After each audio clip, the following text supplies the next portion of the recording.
안녕하세요. 오늘도 사연살롱을 찾아주셔서 감사합니다.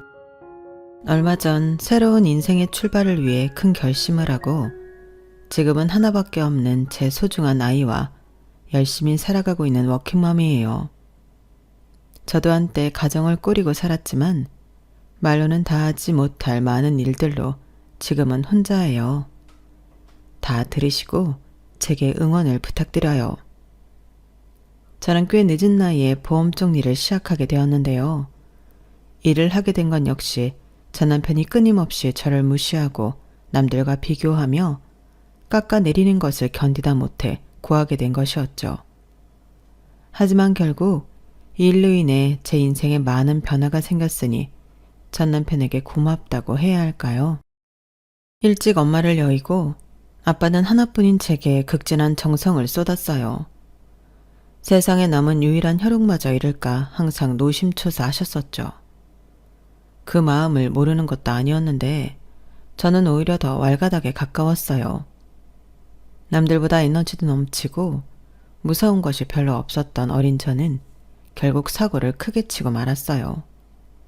아빠가 집에 안 계신 틈을 타 옆집 친구와 버려진 사다리를 주워다 옥상에 누가 더 빨리 올라가는지 내기를 했던 거예요. 위험하다는 생각보다 너무 스릴 있고 재미있을 것 같아 저는 친구보다 먼저 올라가겠다고 나섰죠. 저는 친구들어 밑에서 사다리를 잘 잡아달라 했지만 그 어린애가 무슨 힘이 있어 꽉 잡을 수 있었겠어요. 결국 제 몸무게와 속도를 이기지 못하고 사다리는 뒤로 꼬꾸라지고 말았죠. 친구는 잽싸게 피하면서 다치지 않았어요. 하지만 마침 집에 오는 길에 위험한 장난을 하는 저를 보고 달려오신 아빠는 떨어지는 저를 받으려다 더 크게 다치고 말았어요. 저는 밑에서 받쳐준 아빠 덕분에 큰 부상은 없었지만 문제는 아빠였어요. 넘어지면서 척추를 다쳤고 그 후로 아빠는 발을 절뚝이며 영구 장애를 얻고 말았어요. 아빠의 절뚝이는 뒷모습을 볼 때마다 저는 죄책감에 사로잡혀 괴로웠죠. 그 이유였던 것 같아요. 무슨 일이든 모든 위험 변수를 생각하고 병적으로 조심, 또 조심하며 살아왔거든요. 제가 아빠를 장애인으로 만들었지만 아빠는 한 번도 저를 원망하지 않으셨어요. 우리 조아만 무사하면 됐다. 아빠는 괜찮아. 아빠 미안해. 나 때문에 아빠 다리가. 아니야. 아빠가 못 걷는 것도 아니고 이렇게 잘 걸어 다니잖아. 다만 절뚝여서 보기 안 좋을 뿐이지 아픈 것도 없고 정말 괜찮아. 우리 딸 미안해 하지 마. 부모의 사랑은 정말 끝이 없는 걸까요? 아빠는 오히려 미안해하는 저를 끌어안으며 항상 괜찮다고만 하셨어요. 아빠 말처럼 느리기는 하지만 걷는 데에 큰 문제가 없어 하던 일도 계속 하실 수 있었어요. 아빠는 실리콘 마개를 생산하는 공장을 하셨었는데 밑에 직원도 2명이나 두고 나름 잘 굴러가서 저의 부녀가 먹고 사는데 큰 지장은 없었어요. 아빠는 제게 엄마의 빈자리를 느끼지 않게 해주려 더 열심히 사셨던 것 같아요. 공장 운영도 잘 되고 아빠도 당신이 장애인인 것에 대해 받아들이며 저와 잘 살고 있던 어느 날이었어요. 불행은 또 저희에게 찾아왔어요. 불이야. 빨리 119 신고해. 뭐? 불이라고? 전날까지만 해도 아무 일 없었던 아빠 공장에서 큰 불이 났던 거예요. 크게 다친 사람은 없었지만 공장의 주 재료가 실리콘이었기에 정말 아무것도 남지 않고 다 타버렸어요. 그렇게 커 보이던 아빠의 공장이 뼈대만 앙상하게 남고 타버린 모습이 아직도 잊히지 않아요. 게다가 직원들의 도피를 돕다가 아빠는 화재 연기를 너무 많이 마시고 말았어요. 그로 인해 온몸이 망가진 아빠는 정말 병석에 눕게 되었어요. 그 후로 돌아가실 때까지 제대로 일어나 본 경험이 별로 없으셨죠. 그때 저는 고등학교 입학을 앞둔 상태였고 학교마저 다니기 위태로웠어요. 하지만 학교 선생님의 큰 도움으로 간신히 고등학교 3년을 포기하지 않고 다닐 수 있었어요. 물론 대학까지 꿈꾸는 것은 제게 사치였죠. 고등학교를 졸업하자마자 할 수 있는 일이란 일은 다 하기 시작했어요. 대학 졸업장도 없는 20살짜리에게 회사라는 문턱은 어림도 없었고 편의점, 주유소, 물류센터, 청소일까지 온몸으로 버텨야 하는 일들이 주였죠. 그래도 감사했어요. 저라도 멀쩡한 몸으로 일을 할 수 있고 아빠를 지킬 수 있다는 생각에 말이에요. 아빠를 원망한 적은 없었냐고요? 당연히 있었죠. 하지만 곧 금방 깨달았어요. 그렇게 주저앉아 아빠 원망만 하며 울고 있을 시간이 없다라는 것을 말이에요. 더군다나 아빠는 저 때문에 다리도 절게 되었고 더 좋은 삶을 제게 주고 싶어서 열심히 일을 하다 공장을 잃은 것이라는 사실을 알고 있었으니까요. 오히려 그렇게 일찍 철들은 딸에게 아빠는 더욱 미안해하고 계셨어요. 좋아야, 미안하다. 아빠가 괜히 우리 딸 고생만 시키는 것 같아. 아빠, 그런 말 하지 마. 고생이라니. 아빠가 날 위해 이렇게 열심히 살아도 그걸 고생이라고 할 거야? 아니잖아. 당연한 거야. 아빠와 날 위해서 이렇게 열심히 살아가는 거야. 그러니까 미안해하지 마. 대학 캠퍼스에서 낭만을 한참 즐겨야 하는 우리 딸이 이렇게 손까지 다 풀어가면서 일하는 모습 보니까 가슴이 미어진다. 아빠가 아주 큰 착각을 하는 게 있어. 나 우리 집이 이렇게 안 됐어도 대학 갈 공부머리는 아니었다는 거야. 어때? 웃기지? 아빠를 안심시키기 위해 장난스럽게 꺼낸 말이었지만 저도 제 또래의 아이들이 전공서적을 들고 싱그러운 대학생의 냄새를 풍기며 다니는 것을 보면 마냥 부러웠죠. 하지만 제 현실은 그들과 완전 달랐죠. 많은 일을 했지만 저는 물류센터에서 가장 오래 일을 했어요. 그러다 그곳에서 한 남자를 만나게 되었죠. 조아씨, 오늘 일 끝나고 저녁 같이 먹을래요? 네? 팀장님이랑요? 저보다 나이가 많았던 그는 제가 속한 팀을 관리하는 관리직이었고 같이 일한 지 1년쯤 되었을 때 갑자기 데이트를 제안했어요. 그때까지 연애도 모르고 죽어라 일만 하고 살아서 그게 데이트 신청인 줄도 모르고 저는 밥만 아주 맛있게 얻어먹었죠. 감사합니다, 팀장님. 잘 먹었습니다. 그럼 조심히 들어가세요.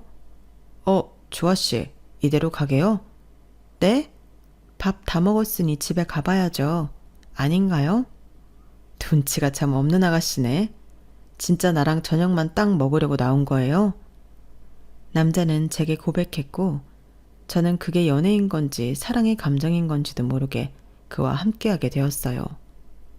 교제한 지 다시 1년쯤 지났고 남자는 제게 결혼을 하자며 프로포즈를 해왔어요. 좋아야, 우리 결혼하자. 하지만 저는 쉽게 대답할 수 없었어요. 아픈 아빠 곁을 떠난다는 생각을 해본 적이 없었거든요. 아빠는 나 없으면 안 돼. 거동도 불편하신데 내가 챙겨야 되는 거 알잖아. 그런데 내가 어떻게 결혼을 해? 남자는 고심 끝에 우리의 신혼집 가까운 곳에 아빠를 모셔와서 살자라고 결론을 내렸고 저는 마지못해 고개를 끄덕였어요. 하지만 난관은 그렇게 빨리 지나가지 않았어요. 저희 집 사정을 들은 시댁 쪽에서 저를 반대하기 시작했던 거죠. 내 아들도 뭐 아주 잘났다는 말은 못하겠다만 그래도 이건 너무 기우는 결혼 아니니? 내가 정말 100번 양보해서 엄마 일찍 여인 것까지는 그래. 받아들일게. 그런데 병들어 누워있는 아빠의 여태껏 물류센터에서 일한 애가 뭔 돈이 있고 뭔 배운 게 있겠니? 내가 이기적이라고 생각할 수 있겠지만 좋아, 너도 네 아들이 너 같은 애 데리고 와서 결혼하겠다 하면 쉽게 허락해 주겠니? 난 그냥 좋아, 네가 포기해줬으면 좋겠구나. 가장 절망스러운 순간이었어요. 세상은 나 자체로 보지 않고 아픈 아빠와 빈약한 학력까지 세트로 평가되는 거구나 싶었죠. 아빠에게 이 모든 사실을 자세히 이야기하진 않았지만 대충 눈치를 채신 것 같았어요. 좋아야, 아빠가 못나서 미안하다. 우리 예쁜 딸 혼사도 맞고 정말 미안하다. 아니야, 아빠. 그런 말 하지 마. 그냥 인연이 아닌 거야. 아빠 때문에 그런 거 아니야. 그렇게 끊어질 것 같던 인연이었지만 남자의 온갖 노력으로 우리는 결국 결혼 허락을 받게 되었어요. 당연히 결혼 후에도 시댁에서는 저를 못마땅해 했지만 저는 더욱 잘 하려고 노력했어요. 당시 제 나이 28살이었어요. 남편 말대로 원래 저와 둘이 살던 집을 처분하고 아빠를 저희 신혼집에서 가깝지만 아담한 집에 모셨어요. 아빠를 우리 집에 아예 모셔오는 것에 대해서도 남편과 이야기해 보았지만 난색을 표하는 것을 보고 그 정도로 적당히 타협을 본 거예요. 그래도 가까이 있으니 하루에 최소 한 번은 들러 아빠 식사도 챙겨드리고 건강 상태도 체크할 수 있어 그거에도 만족했어요. 그러다 제가 임신을 했고 심한 입덧과 어지러움증으로 물류센터 일도 그만두게 되었어요. 오히려 일도 그만두고 집에 머무는 시간이 많았지만 임신 후 달라진 몸 상태 때문에 가까운 아빠에게 자주 찾아가 보지 못했죠. 아빠 미안해. 어제도 못 가서 오늘 가서 생선 요리 좀 해드리려고 했는데 너무 어지러워서 일어날 수가 없어. 계속 구역질도 심하고. 아유, 우리 딸 입덧을 아주 세게 하네. 네 엄마도 그랬단다. 매일 먹은 것도 없는데 변기를 붙잡고 사느라 살이 오르기는커녕 한동안 피골이 상접해 있었어. 그런 걸 엄마를 닮다니. 어쨌든 아빠는 괜찮으니까 걱정 말고 네 몸 돌봐. 네가 건강해야 아이가 건강하지. 어려운 시간들도 지나가고 저는 귀여운 아들을 품에 안게 되었어요. 너무 소중한 아이였어요.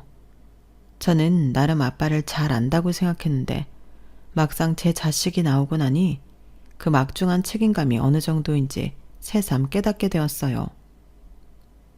아빠는 나를 위해서 몸을 던져 나를 받아내고 그렇게 죽어라 밤낮으로 일하셨던 거구나. 자식이 있다는 것은 이런 느낌인 거구나.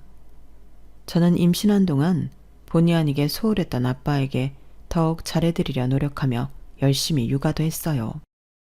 사랑을 듬뿍 머금고 자란 새싹처럼 아들은 건강하고 활기차게 자랐어요. 아무것도 바랄 것이 없었어요. 하지만 언제나 그렇듯이 운명은 장난처럼 또 제게 시련을 던져주고 가더군요. 살 좀 빼라. 몸이 그게 뭐냐? 반찬이 이게 뭐야? 집에만 있으면서. 재훈이 와이프 봤지? 애가 셋인데 늘 신하고 자기 일도 척척 잘해내는 거. 재훈이는 와이프한테 용돈도 받고 산댄다. 너 C팀의 서팀장 알지? 이번에 퇴사했어. 장인이 자리 줄 테니 자기 회사 와서 일하라고 했대. 난 참 복도 없지. 맞아요. 남편이 변하기 시작했어요. 처음에는 일도 안 하고 집에서 애도 제대로 케어 안 하는 것 같다며 저를 비난하던 화살이 나중에는 제 주변의 모든 것에까지 돌아가더군요. 특히 전에 없던 아빠에 대한 공격은 날이 갈수록 심해졌어요. 장인 언제까지 저렇게 누워만 계신다는 거야. 이제 좀 일어나서 일해도 되지 않나? 거동은 되지만 폐 쪽이 많이 안 좋아서 나가서 장시간 일하시는 건 너무 무리야. 폐 망가졌다고 저렇게 누워만 있으면 더 아픈 법이야. 노동을 해야 낫지. 우리 아빠 상황 당신이 더 잘 알면서 왜 자꾸 그런 말을 해? 너 같으면 안 하겠어? 내가 번 돈으로 늙어빠진 장인이 입혀줘 먹여줘 다 하는데 저럴 거면 그냥 빨리 돌아가시는 게 다 서로서로 좋은 일인데. 당신 어떻게 내 앞에서 그렇게 말할 수 있어? 빨리 돌아가시라니. 그게 사람이 할 말이야? 그리고 당신 돈 아빠한테 쓴 거 없어. 네가 돈이 어디 있어서. 다 내가 벌어다 준 거잖아. 그럼 내가 번 돈이지. 너 머리가 왜 이렇게 나쁘냐? 다른 장인들처럼 도움을 주지 못하면 뺏어가지나 말아야지. 이건 뭐 완전 산 송장한테 그냥 돈을 붓는 격이니. 아우 속 터져. 뭐? 산 송장? 내가 뭐 없는 말 했어? 산 송장이지 뭐야 그럼. 남편의 도를 넘는 발언은 점점 수위가 높아갔고 저 역시 들을 때마다 속상함을 눈물로 삼킬 수밖에 없었어요. 그러다 뭐라도 새로 시작해보자 하는 마음이 들었어요. 전처럼 몸으로 때우는 일 말고 내가 할 수 있는 일이 뭐가 있을까? 우선 회사에라도 들어가려면 대학 졸업장이 필수였기에 저는 집에서 아이를 돌보며 사이버 대학을 다니게 되었어요. 10년 넘게 안 쓴 머리를 재가동하려고 하니 많이 어려웠지만 간만에 학생이 된 기분으로 돌아가 누구보다 열정적으로 공부를 했어요. 하지만 남편은 그것마저 무시하고는 했어요. 다 늙어서 사이버 대학은 무슨. 당신은 맨날 하는 일 없이 집안만 있다고 구박하잖아. 공부해서 나도 멀쩡한 직장에 취직할 거야. 그게 네 말대로 그렇게 쉬운 일이면 세상 사람 다 대학 나오게? 가서 식당 일이나 해서 돈 벌어. 안 될 것도 당신이 될 수 있다고 오히려 위로를 해주고 일으켜줘야지. 말 그렇게 하면 뭐 더 좋아? 어디 한번 잘 해봐라. 공부한답시고 얘한테 소홀하지나 말고. 남들에게는 별일 아닌 것일 수도 있지만 제게는 간절함이기도 했던 사이버 대학을 무사히 마쳤어요.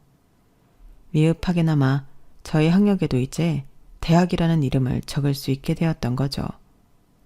사실 뭔가 특별히 하고 싶은 것이 있어서 대학 공부를 했던 것은 아니고 그냥 그 자체에 목말라 있었기에 어떤 쪽에 일을 해야 하나 고민이 되었어요. 경력 단절의 기혼자를 어느 회사에서 뽑아줄지도 몰랐고요. 그러다 전에 물류센터에서 함께 일하던 언니가 본인이 하고 있는 보험 일을 제게 권하더군요. 좋아, 너는 차례없고 정식적 회사를 다녔던 것은 아니지만 어려서부터 이것저것 다양한 일 많이 했었잖아. 그래서 여러 방면에 이해도도 높은 편이고 사람들한테 친근하게 먼저 잘 다가가기도 하고 게다가 너 최대 장점이 성실이잖아. 보험하면서 그거 따라올 사람 없다. 너도 이거 한번 해봐. 괜찮을까? 언니 믿고 한번 도전해봐. 저는 보험 설계사 자격증을 따고 언니를 따라다니면서 일을 배웠어요. 처음에 두려움과 달리 보험 일이 제게 맞는 것 같기도 했어요. 그것 봐, 너 잘할 거라고 했잖아. 물론 넌 이 보험 일 아니어도 뭐든 잘했을 거야. 시작한 지 1년도 안 됐는데 지금 네 고객만 몇 명이니? 너 진짜 대단한 거야. 저는 경력이 전혀 없는 신입치고는 꽤 많은 고객을 확보하게 되었고 소개에 소개가 더해지다 보니 더 바쁘게 지낼 수 있게 되었어요. 이제는 남편에게 생활비를 구걸하지 않아도 되고 아빠도 작지만 돌봐주는 네가 상주하는 요양병원에도 모실 수 있게 되었죠. 참으로 감사한 날들이었어요. 아빠, 돈 걱정하지 말고 여기서 건강만 챙기셔. 알았지? 고맙다, 좋아야. 정말 고맙다. 정과는 다른 삶을 살고 있는데도 여전히 저를 무시하고 기죽이라는 유일한 사람은 있었죠. 바로 남편이요. 그까짓 거 보험 몇 개 팔아서 몇 푼 번다고 유세냐? 내가 언제 유세 떨었어. 나 일 시작하고 당신한테 돈 달라고 한 적도 없어. 그게 유세지 뭐야. 정장 입고 맨날 출근한다고 네가 뭐 큰돈이라도 번 것 같아? 돈 좀 달라고 하면 달라고 뭐라 하고 내가 알아서 벌어 쓰겠다고 하면 벌어 쓴다고 난리고 도대체 내가 당신 어느 장단에 맞춰야 돼? 네가 너무 의기양양한 모습이 꼴보기 싫어서 그래. 그럼 내가 어디 가서 의기소침하고 시무룩해 있었으면 좋겠어? 당신은 도대체 날 여태껏 얼마나 밑으로 생각하고 있었길래 그러는 거야? 남편과 헤어질까도 생각했지만 아빠를 좋아하는 아들을 볼 때마다 그 생각을 단념할 수밖에 없었어요. 일터에서는 활기가 넘치는 저였지만 집에만 오면 남편의 모욕적인 말과 태도에 눈물을 쏟게 일쑤였죠. 어떻게든 시간은 갔고 보험 일을 한 지 3년이 되던 해였어요. 어떤 분의 소개로 제 연락처를 받았다며 보험 설계를 부탁한 분이 있었죠. 네, 거기 카페에서 기다리겠습니다. 저와 비슷한 또래의 그 여자를 드디어 만나 상담하게 되었어요. 성함이 오은혜님 맞으시죠? 안녕하세요. 보험 설계사 김조하입니다. 안녕하세요. 선하고 서글서글한 인상의 그녀는 낯이 많이 익었지만 도무지 기억이 나지 않아 그냥 자주 볼 수 있는 얼굴인가 싶었어요. 제 보험을 들려는 것은 아니고 저희 아버지랑 어머니 것을 좀 리모델링 해볼까 해서요. 기존에 있던 것 중에 맞지 않은 것은 없애도 되고 아니면 거기에 그냥 추가해 주셔도 됩니다. 그러시군요. 아버님, 어머님 성함과 개인정보가 필요한데요. 혹시 두 분 신분증이랑 필요 서류를 지참해 주셨을까요? 네, 여기요. 저는 그녀가 내미는 가족 서류를 보고 뭔가 이상함을 느꼈어요. 아버님 성함이 오영도님, 어머님은 장세령님 맞나요? 네, 저희 아빠 엄마예요. 세상에, 영돈 아저씨랑 세령 아줌마. 네가 그 은혜였구나. 어쩐지 낯이 너무 익다 했어. 이제서야 이렇게 만나다니. 네? 나야 나 조아 언니. 기억 안 나? 너 어릴 때 청수동에서 같이 놀던 조아 언니. 여자는 기억을 더듬더니 놀란 얼굴을 금치 못했어요. 언니, 조아 언니. 그 조아 언니구나. 공장 사장님 딸. 그래 맞아 나야. 이게 도대체 몇 년 만이니? 너무 반갑다. 저희는 서로를 얼싸안고 기뻐했어요. 아저씨랑 아주머니는 건강하시고 잘 계셔? 우리 엄마랑 아빠는 잘 계셔. 너무 잘 됐다. 사장 아저씨는 잘 계셔? 우리 아빠 지금 요양병원에 계셔. 병원? 왜? 어디 아프셔서? 그때 우리 공장 불났던 거 기억나지? 맞다. 공장에 불났었지.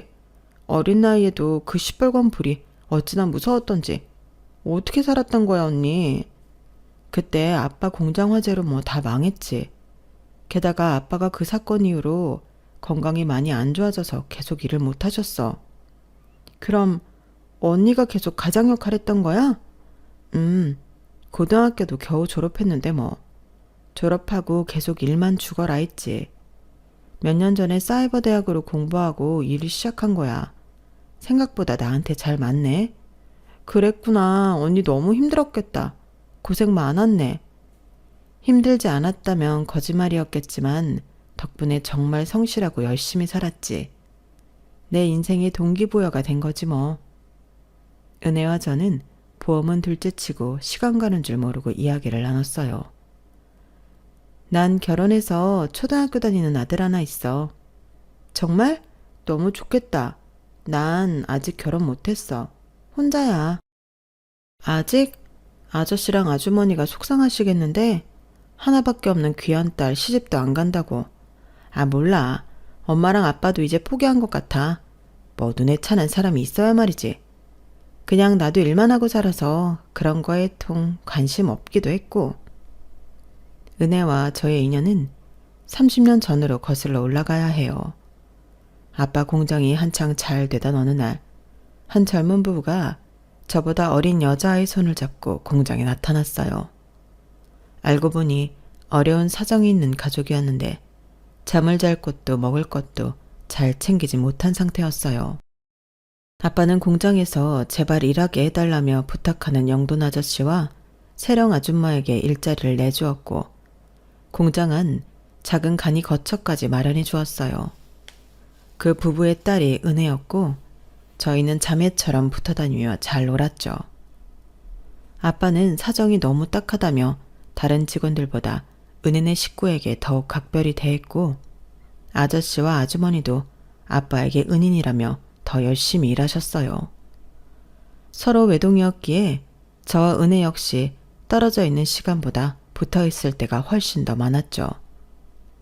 그렇게 몇 년을 함께 지내다 보니 저희는 정말 가족같이 지냈고 서로를 챙겨주었어요.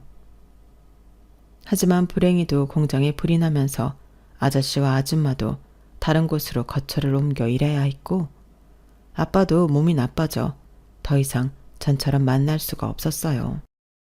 자연스럽게 우리와 은혜네 식구는 연락이 끊겼고 그렇게 인연이 끝났다고 생각해왔어요. 우리 엄마랑 아빠는 아직도 사장 아저씨랑 언니 얘기 맨날 해. 너무 고마운 사람들이라며. 우리도 아빠랑 나 둘뿐인데 아저씨 아줌마 너 덕분에 가족이 생긴 것 같고 얼마나 좋았는데. 그렇게 너랑 헤어지고 슬퍼할 시간도 없었어. 아빠는 아프지, 공장은 망해서 당장 돈은 구엉하지. 미안해. 나는 은혜 너희 식구들을 막 그리워하면서 살 여유가 없었어. 무슨 소리야. 그게 뭐가 미안해. 언니가 얼마나 힘들었을지 지금 이렇게 들어도 내가 눈물 나는데. 언니랑 사장 아저씨 진짜 용감해.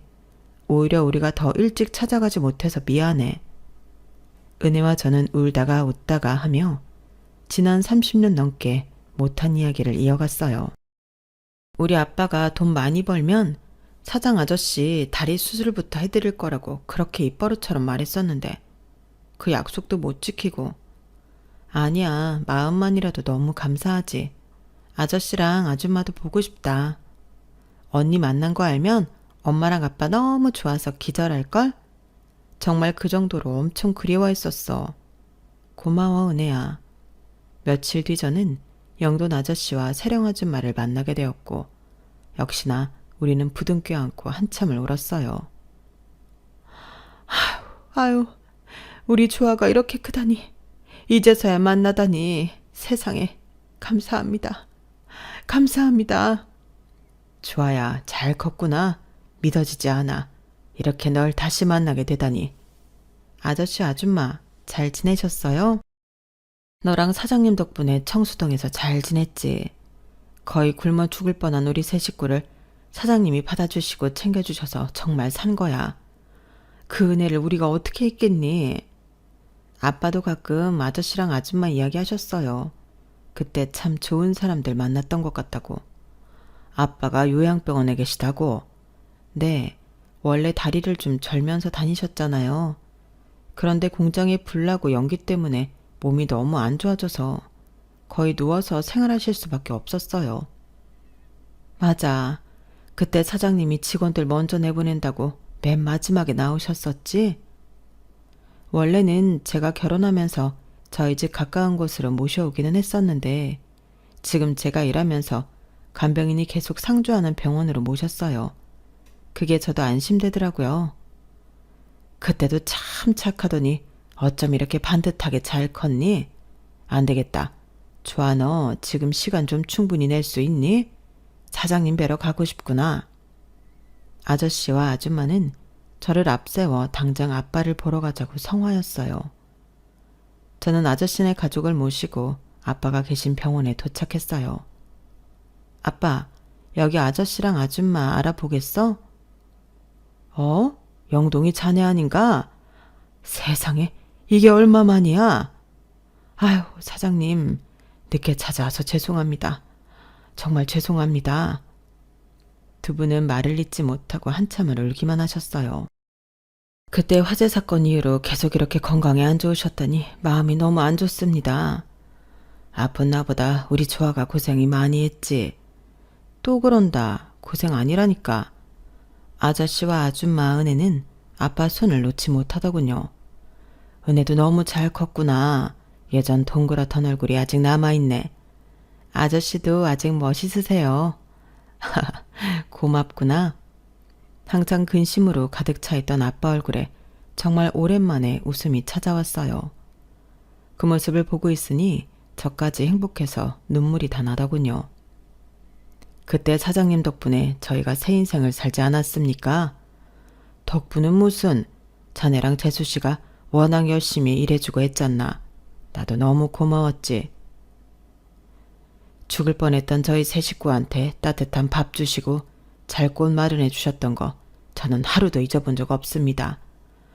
다른 데 가서 일하면서도 사장님께 은혜 갚을 것만 생각하며 죽어라 이랬어요. 정말입니다. 이 사람이 말만이라도 고맙네. 살아계시는 동안 제가 사장님 잘 모시겠습니다. 그저 건강만 하십시오. 그날 이후로 아저씨네는 아빠를 컨디션도 훨씬 좋고 비싼 병원으로 모시고 갔어요. 영돈 아저씨, 여기 우리나라에서 제일 비싼 데잖아요. 이렇게까지 안 하셔도 되는데. 아니다. 된다면 내 장계라도 꺼내서 사장님 바꿔드리고 싶어. 이런 거 아무것도 아니야. 부담 갖지 말고 아버님 여기서 편하게 모셔. 알고 보니 영돈 아저씨네는 어디 가서든 성실히 일을 했고 좋은 기회에 큰 돈을 벌게 되셨던 거예요. 내가 지금 이렇게 번듯하게 살 수 있는 것도 다 너희 아버지 덕분이야. 그때 그냥 일만 가르쳐 주신 것이 아니라 인생을 달리 바라보고 달리 살 수 있는 눈과 마음도 가르쳐 주셨었지. 그런 삶의 태도로 살다 보니까 어딜 가든 환영받는 사람이 돼 있더라. 다 사장님 덕분이고 말고. 아저씨는 최고 수준으로 아빠의 병간호에 신경을 써주셨고 그만큼 아빠가 웃는 날도 많아졌어요. 하지만 인생은 언제나 가장 행복할 때 불행이 찾아오는 법인가 봐요. 그렇게 잘 지내던 아빠가 돌아가시고 말았어요. 아빠가 아저씨랑 만나고 시간 보내고 싶으셔서 여태껏 기다렸었나 봐요. 너무 짧기는 하지만 아빠가 돌아가시기 전까지 웃으며 즐거워했던 날들이 많았던 것을 알아요. 아저씨 아주머니께 아빠의 행복한 마지막을 선물해 주셔서 감사해요. 사장님, 조금만 더 같이 있다 가시지 그러셨어요. 저보다 더 슬퍼하시는 아저씨네 식구들을 보며 세상에 혼자 남겨진 것 같진 않았어요. 아빠의 장례를 마치고 집에 돌아와 유품들을 정리했어요. 그러다 오래된 상자 안에 낡은 사진을 한 장 발견했어요. 지금은 불타 없어진 공장 정문에서 아빠와 아저씨가 어깨동무를 하고 환하게 웃으며 찍은 빛바랜 사진이었죠. 저는 그 사진을 버리지 않고 아저씨에게 가져다 드렸어요. 사장님, 정말 감사합니다. 다음 생에도 꼭 만나요. 이번 생에 못 다하는 애 꼭 갚고 싶습니다. 아저씨 아줌마 정말 고맙습니다. 좋아야, 이거 받으렴. 이거 원래 나중에 사장님 만나면 드리려고 차곡차곡 모았던 건데 네게 주마. 아저씨는 통장 여러 개를 제게 내밀었어요. 아저씨, 이게 뭐예요? 은혜 아빠가 여태껏 하루에 몇 천 원이고 몇만 원이고 돈이 생기면 모았던 통장이야. 네? 그걸 왜 저한테 주세요? 사장님을 생각하면서 모은 거거든. 아무리 그래도 이걸 저한테 어떻게 주세요? 아저씨도 힘들게 모으셨을 텐데. 제발 받아주렴. 사장님이 건강하셨다면 해드릴 것이 아직 너무 많이 남아있는데 네가 안 받으면 나의 지난 30년이 무너질 것 같구나.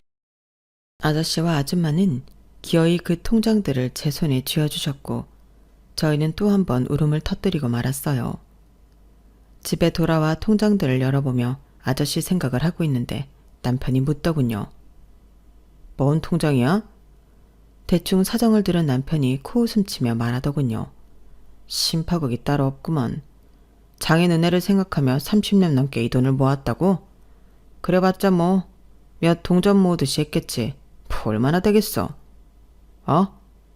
이게 0이 몇 개야? 마지막 통장에 찍혀있는 총 액수는 놀랍게도 1억이 넘는 돈이었어요. 이걸 그냥 줬다고? 이 돈을? 아빠한테 주려던 거였는데 아빠가 없으니까 감사할 따름이지. 이야, 이 사람 돈 냄새 좀 풍기는데? 잘 잡아야겠네. 무슨 호구 잡았어? 말을 왜 그렇게 해? 이분들은 진짜 가족같이 지내던 분들이야. 추억도 많고 고마운 것도 많다고. 그런 감동은 난 잘 모르겠고 앞으로 이 노인네한테 잘 보여서 이것저것 많이 얻어와봐. 남편은 정 떨어지는 소리만 내뱉더군요.